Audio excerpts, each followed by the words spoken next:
Magandang umaga po sa inyong lahat. Welcome sa launching ng Alaga Ka program para sa maayos na buhay. Para po sa pagsisimula ng ating palatuntunan, tinatawagan po natin ang ating mahal na Pangulo at ng punong tagapagpatupad ng PhilHealth, kagalang-galang Alexander A. Padilla, para sa pambungad na pananalita at sa pagpapalabas ng video ukol sa programang Alaga Ka para sa maayos na buhay.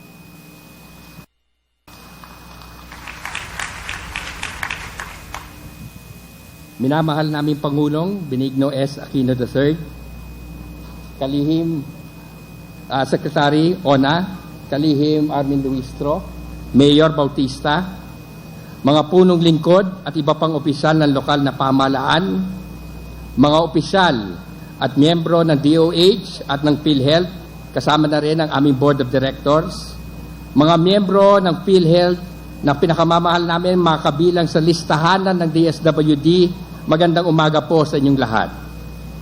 Kami po ay nagagalak at inyong pinaunlakan ng aming paanyaya na magsama-sama ngayong umaga dito sa Bakaysay-sayang Quezon Memorial Circle upang mailunsad natin ang Alaga Ka para sa maayos na buhay.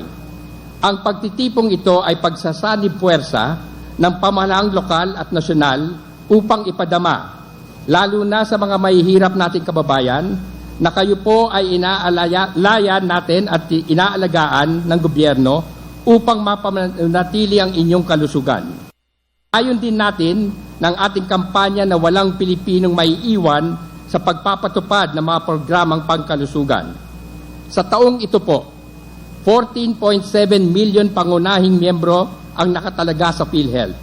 Ito ay katumbas ng 45 million na Pilipino na pinakamataas na bilang na nailahok natin dahil rin sa pagtaas ng pondong ibinigay ng ating pamahalaan.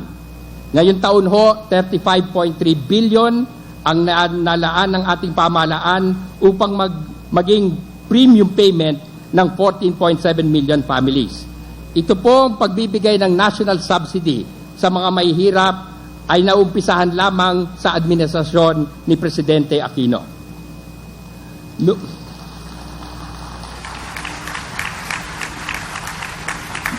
Noong nakaraang taon, formal naming inilunsad ang primary care movement at preventive care package po na ngayon ay kinikilala na check-up o tamang serbisyo para sa kalusugan ng pamilya.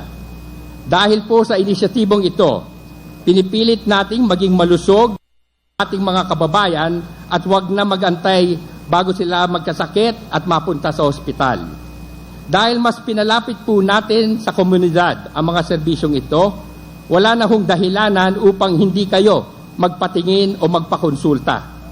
Kung sakali naman, nangailangan ho ng kailangan mag-hospital, meron rin ho tayong programa na no balance billing na patakaran o walang dagdag bayad sa mga pampublikong pasilidad pangkalusugan. Wala na ho kayong kailangan bayaran pa bago kayo mailabas sa ospital. Sapat na ang halagang sagot ng PhilHealth para sa iba't ibang uri ng karamdamang nangangailangan ng pagpapa-ospital.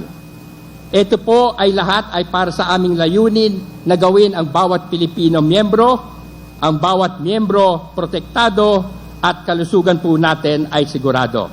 Maraming pong salamat, Ginoong Pangulo, at sa inyo pong lahat. At ang susunod po ay ang video presentation ng Alaga Ka program. Magandang umaga po.